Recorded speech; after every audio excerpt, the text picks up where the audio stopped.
you get into situations where if you're consistently at a high level, you're not actually showing improvement, and so that triggers warnings as opposed to an actual decrease in the ability to teach.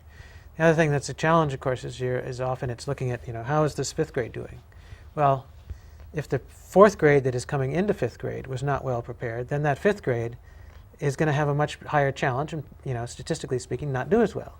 And is that because even though it's the same fifth grade teacher, that somehow the teacher suddenly got bad? Or is it because they weren't properly prepared in an earlier year, whether it's due to a weaker teacher in the earlier year, or whether it's where the students came from or some other background thing, or that they were closed for 3 weeks for snow and are just 3 weeks behind getting out of school at the end of the year because there wasn't enough money to extend the school year. There's a lot of factors like that do not get into play when you just go by the numbers. And it's causing a lot of gyrations to figure out ways to, report that stuff effectively and to have it make sense. Well, I know that Obama would like a system where actually we reward better teachers for being better teachers. And I know that's had some criticism, and it does have some difficulties, but why shouldn't we honor good teaching like we would honor good engineers or good public servants in one way or another? It seems like we ought to. It seems like the right goal, that you want to reinforce the teachers who are doing a good job and encourage other teachers to be more like them. As you say, there are challenges to how do you have that on a neutral basis and be able to apply it uniformly everywhere at all grades and that sort of thing. And I don't know, it's not an area I've studied a lot to know the best way to go about that. Another thing that is, I know it's very important to you because you're concerned about the environment.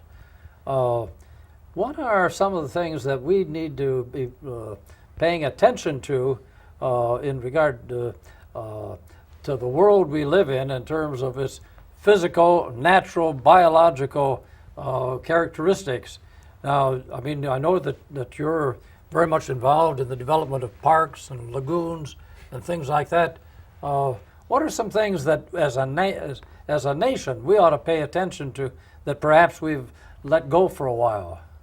Well, clearly we've had a continued underinvestment in parks, and you see that here in the county, where we have about the same number of park acres as we've had for many, many years, which is about 125 acres. So that's about the size of one average farm in the Willamette Valley. So it's not a lot. They're nice parks. I've been to most of them, but they're not extensive. They're very small. And as our population grows and the parks stay the same size, we're getting less and less parks for the same park acre per person as a consequence. So we're falling behind here in Yamhill County, as well as at a national level, been very slow to keep up the investment we've already made in national parks and things like that, and their roads and buildings and stuff. So at that level, I think there's clearly work to be done. The big picture, I'm a real fan of cap and trade. And part of the reason for that is we used it very successfully to eliminate acid rain in the East Coast. It used to be a big, big topic.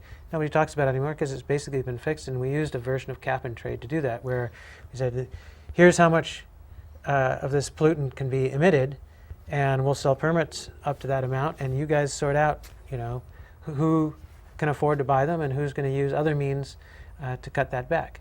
And in fact, that program worked so well that we reduced below the level that we thought was scientifically needed.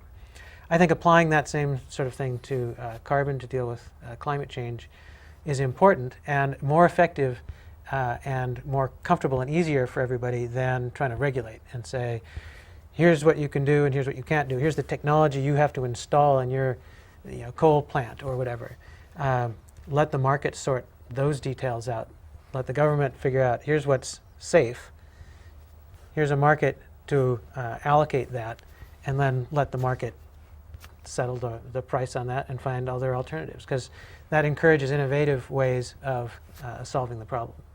If we do that there's no reason why we shouldn't apply those successful lessons over time to many, many other things. The amount of mercury in the air and water that we allow, stuff like that, instead of trying to identify every piece of source and say exactly what they're allowed to do or not allowed to do. One of the things I've been noticing just in the last 2 years, are all the new windmills on the tops of hills, generating electricity. A whole new way of getting electricity. Any thoughts on that one? Well, it's obviously, if I just last week was driving to and from La Grande along 84, and you certainly see a lot of windmills. I think they're an appropriate, important component to renewable energy, but it can also be overdone. And I think some of those areas are getting to that point where they're defragmenting the landscape because there's all these access roads and these platforms. And if you've ever been near one, just the blades on them take up like a double trailer truck. And so there are huge bases that these things sit on that are all connected by roads to be able to get to for maintenance and so forth. So it's starting to cut up landscape. Now in areas where it's replacing or on an existing ranch land, that's being used for some other purpose already. But where we get into more sometimes unscrupulous developers who want to plant them in parkland and stuff like that, because it's maybe an ideal wind spot, but it starts to interfere with bird migration or ground travel by other animals. I think we need to start. We're at the point where we start need to looking at that in parts of Oregon. Now, clearly underutilized, in my opinion, it remains solar. Yes. And some of the reason I think is because the capital structure is still challenging. It's much easier for people to get how to invest in a windmill because they're so expensive. So a small windmill farm that might cost $400 million is something that can be financed, 10 at 40 million or whatever the number is. Whereas trying to fund that same amount of solar on people's houses means 10,000 homes making deals with 4 to 10,000 people in order to make it happen. And so finding a way to get over that challenge to make it much easier financially to install solar would go a huge way, I think. Okay, so here we can, since we have the technology, we can generate electricity, we can generate heat, as it were, through other forms of electricity.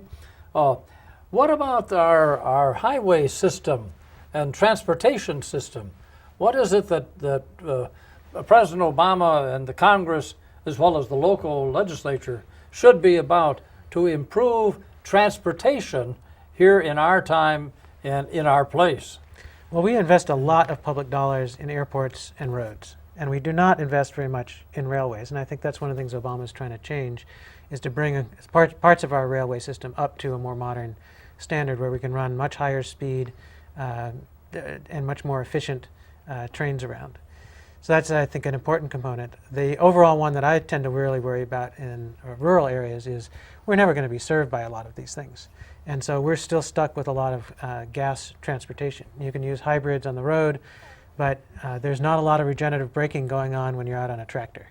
And so finding ways to make sure that we have an equitable distribution of the pain of the transition between rural and urban areas, I think, is an important one that is not getting enough attention. Well, I know that we have been talking. In fact, I guess now we do have an agreement for the bypass here in terms of Yamhill County, haven't we? And which should help us some in terms of transportation around Newburgh and coming out to the west. Absolutely. If I can interject one thing, though, Yes.